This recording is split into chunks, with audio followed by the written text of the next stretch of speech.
മെസ്സിയുടെ ഇന്നലത്തെ ഇന്റർ മയാമിക്ക് വേണ്ടിയിട്ടുള്ള പെർഫോമൻസ് കണ്ടു കഴിഞ്ഞപ്പോൾ എൻ്റെ മനസ്സിലേക്ക് ഓടി വന്ന സിനിമ ഡയലോഗ് എന്ന് പറയുന്നത് നമ്മുടെ രസികലിന് ദിലീപേട്ടൻ പറയുന്ന ഒരു സാധനമാണ് കേട്ടോ.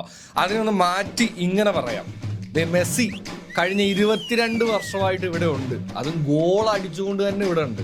ആൻഡ് ഇനി ഒരു അടുത്ത 22 വർഷം വേണമെങ്കിലും അണ്ണൻ ഗോൾ അടിച്ചിരിക്കും. അണ്ണൻ്റെ കൂടെ ഞങ്ങളും ഉണ്ടാവും എന്നുള്ളതാണ് കേട്ടോ. അപ്പോൾ എന്തായാലും ഈ വീഡിയോയിൽ ഈ മത്സരത്തിൽ മെസ്സി വീണ്ടും നമ്മളെ അത്ഭുതപ്പെടുത്തിയിട്ടുള്ള 3 പോയിന്റ്സ് ആണ് ചർച്ച ചെയ്യാനായിട്ട് പോകുന്നത്. സോ നിങ്ങൾക്ക് നമ്മുടെ പരിപാടീസ് ഒക്കെ ഇഷ്ടപ്പെടുന്നുണ്ടെന്നുണ്ടെങ്കിൽ അറിയാലോ ഇൻസ്റ്റയിലും യൂട്യൂബിലും എന്താണ് ചെയ്യേണ്ടതെന്നുള്ളത്.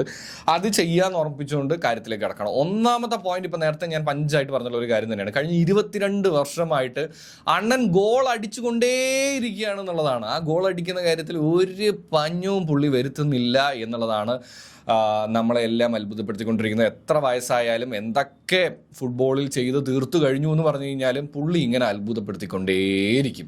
ഇനി രണ്ടാമത്തെ പോയിന്റ് എന്ന് പറയുന്നത് 19 വർഷമായിട്ട് മിനിമം ഒരു ഫ്രീ കിക്കെങ്കിലും അടിക്കുന്ന ഒരു താരത്തിന്റെ പേര് പറയാൻ പറഞ്ഞു കഴിഞ്ഞാൽ നിങ്ങൾക്ക് ഒരൊറ്റ പേരേ പറയാൻ പറ്റുള്ളൂ. അത് തെറ്റാതെ നിങ്ങൾക്ക് വിളിക്കാം, ഫുട്ബോളിന്റെ മിശിക. യെസ്, മെസ്സി അവൻ തന്നെയാണത്. ആൻഡ് മൂന്നാമത്തെ കാര്യം എന്ന് പറയുന്നത് ഒരു ആവറേജ് ഫുട്ബോൾ പ്ലേയേഴ്സിൻ്റെ അല്ലെങ്കിൽ കോമൺ ആയിട്ട് നമ്മൾ എടുക്കുകയാണെന്നുണ്ടെങ്കിൽ എപ്പോഴും എന്താണ് റേറ്റിങ്ങിൻ്റെ കാര്യത്തിൽ, മാച്ചിലെ റേറ്റിങ്ങിൻ്റെ കാര്യം എടുത്ത് നോക്കുമ്പോൾ പലപ്പോഴും ഒരു 9 എബോ കാര്യങ്ങളൊക്കെ വളരെ റെയർ ആയിട്ടാണ് വരിക. എന്നാൽ മെസ്സിയെ സംബന്ധിച്ചിടത്തോളം അത് വളരെ കോമൺ ആയിക്കൊണ്ടിരിക്കുകയാണെന്നുള്ളതാണ്.